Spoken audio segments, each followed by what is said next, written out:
David Brewster here with another three-for-all, and this is a trifecta of Nuno Bettencourt licks. And Nuno Bettencourt definitely is a monster guitarist, and he's best known from playing with the band Extreme. Even though he's kind of appeared on some other releases, and he had a solo album and some different things that came out, but definitely he's known as the singing shred monster from Extreme. And he has a lot of interesting things that he does with chords and scales and arpeggios. But he does have this little kind of stockpile of like cool tapping ideas. So we're going to break some of those down in this lesson and just experiment with some of his cool moves. So here we go. The first example here is a mirrored G minor pentatonic tapping lick. And by mirrored tapping lick, we're going to basically be in the box, right? And it's always cool to find something new or different to do with the plain old, minor pentatonic box. This guy. Right, just the standard, just G minor pentatonic. The box, or whatever. But the mirrored pentatonic tapping, basically Nuno, he used to do this in a live solo way back in the day. I don't know if it actually appeared on an Extreme song per se. Leave me some comments and let me know if he actually did record this somewhere. But I think he just kind of played this live, if memory serves correct. But you're going to play the box shape right there at the 3rd fret.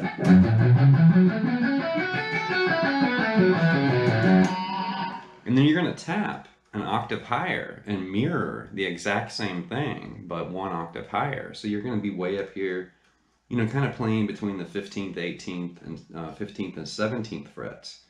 And you're literally just mirroring what the fret hand's doing. So the first way we can try it is I'm just going to use my index finger and just kind of tap my way. And just kind of tap my way through the scale like that.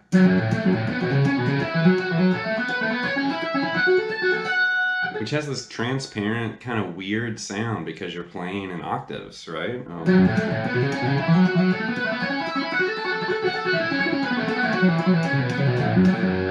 Really, really cool. And you can also, while you're still doing the same thing with the fret hand, you can incorporate 2 fingers with your right. And you can do something cool like this.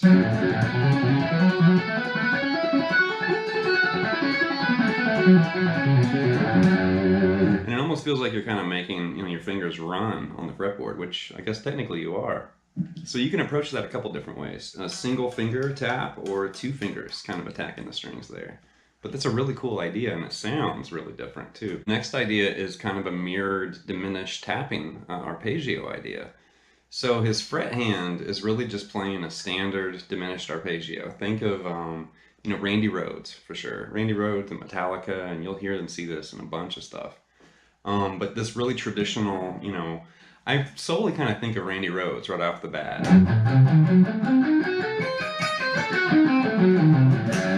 He'd do all those trills, that kind of stuff. So I always think of that sound. And in my head, I just immediately think of Randy. But for this lick, we're going to basically mirror the root notes for that diminished pattern. So instead of just playing it with the fret hand, we're also going to tap. And there we've got, the root and the minor 3rd, and then we're tapping the root again right there.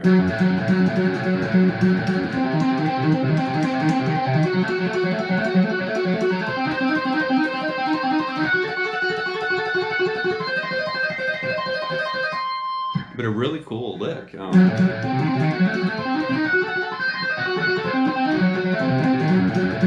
And the last idea here, we're just going to keep it in the key of G, but now we're going to do tapped string skipping. And you can definitely hear him doing this in songs like He-Man Woman Hater and Get the Funk Out. And if you watch the Paul Gilbert 3-for-all lesson I made recently, we actually covered this shape that we're going to use. So your fret hand is really going to play G major. Right? G major.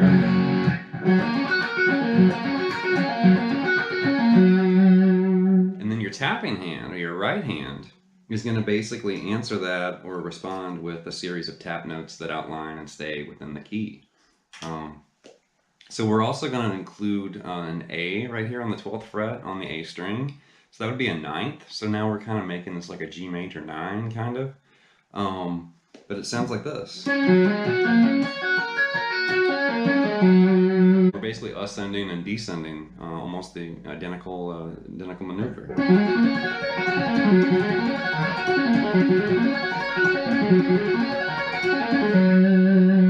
Now, a cool thing you can do with that is you can move through a progression. Like you could, play, say, G, C, and D, like a 1, 4, 5. Right?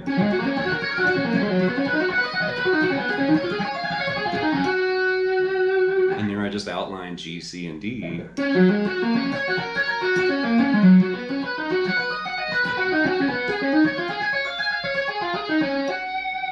Cool thing you can do with that arpeggio, that tapped arpeggio, is you can change the tapping notes. And here I'm going to outline a little melody on the B string. So I'm going to end up tapping like that. And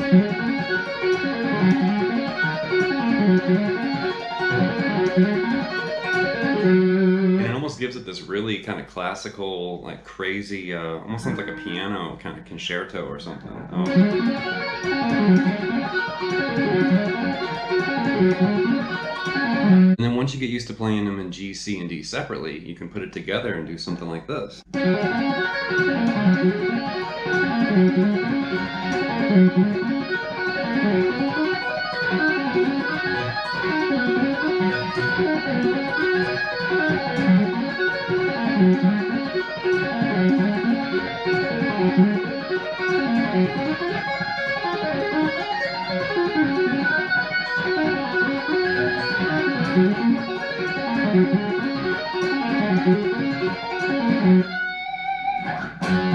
That wraps up this 3-for-all lesson looking at a trifecta of Nuno Bettencourt tapping licks. And Nuno has a bunch of cool stuff up his sleeve. He's got a lot of interesting ideas. Some of them tapped, some of them not tapped, of course. But even in the tapping, universe, there's still a bunch of cool ideas that he's thrown out and developed over the years. Just little just these like really cool.